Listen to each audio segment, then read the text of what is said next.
Hello and welcome, y'all. Today we are back with another Dune Awakening video.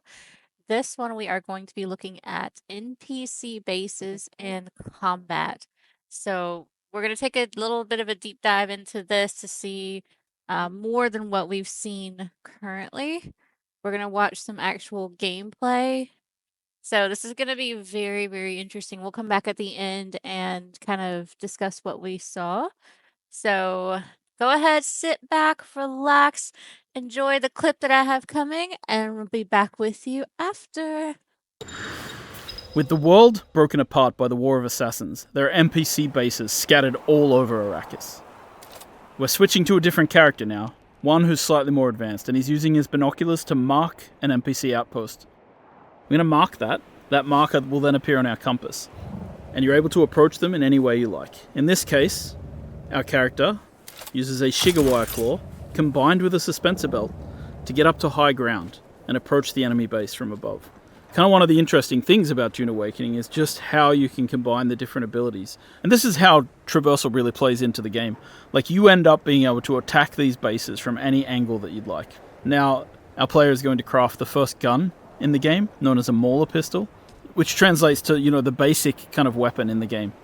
As you may know, in Dune, bullets are not the preferred type of ammunition. Instead, it's darts, which are fired at a slower rate in order to try and attempt to pierce shields. Now, this early in the game, enemies don't really have shields, so the player is going to sneak into the base from above and use a combination of their early abilities. In this case, dropping out a grenade, then sneaking around the corner, and beginning to get into NPCs head-on. Now, troopers are the basic shock troops of the universe, and their ability trees reflect that. Grenades, Shiga claws for moving around, and of course, they're able to take down people with headshots. You can see how suspensor belts really allow you to change your approach to combat.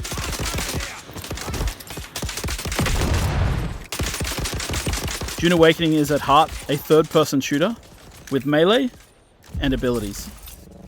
And it's the combination of melee, abilities, and range shooting that creates what we call combined arms in the game.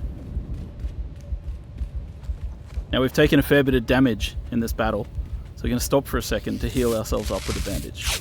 Bandages heal over time, so you can't just heal yourself to 100%. You have to actually get into safety, get behind cover before you start using them. Now we're going to quickly switch to a slightly different character to show off more of the melee that we have in the game, because you're about to see that when a character gets in close, it's melee time.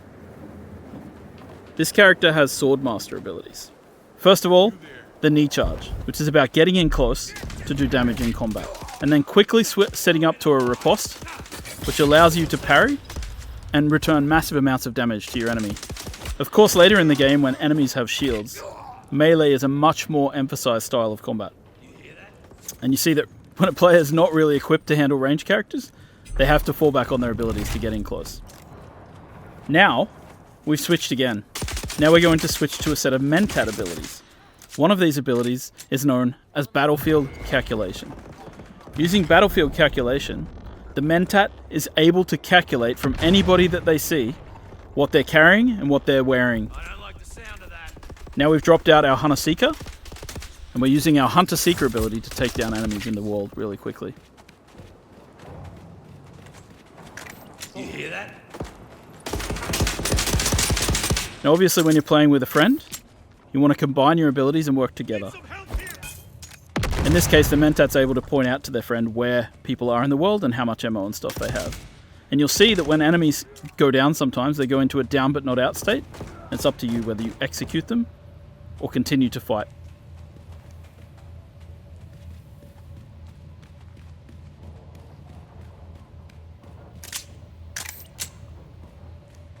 After a quick reload, it's back into the battle, with our friend coming from above and throwing out one more grenade.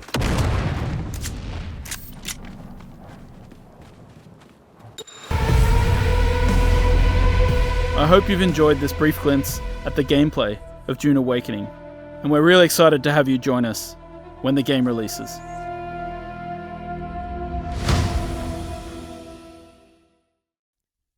All right, you you guys. So that was a brief clip on the NPC bases and some of the combat.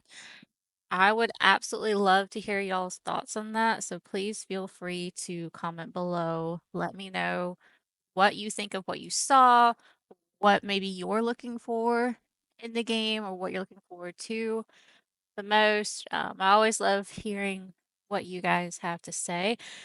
Me personally, I'm kind of unsure about the melee side of it. It looked a bit chunky, a bit slow, but he did mention that later game is different. So I'm wondering if maybe in the beginning it's like that, but then maybe towards your later game it gets better. So I'm curious on that one. I'm not writing it off completely, but I am curious about it. Um, I love the grenades. I always love games where I can have booms, have grenades, bombs, whatever, rocket launchers, all for it. Love it.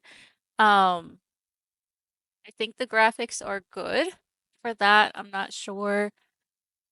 I'm very unsure, but I really can't wait to get my hands on the game, get in there, get to playing, get to feel for it myself. Um, it's one thing to watch somebody else doing it.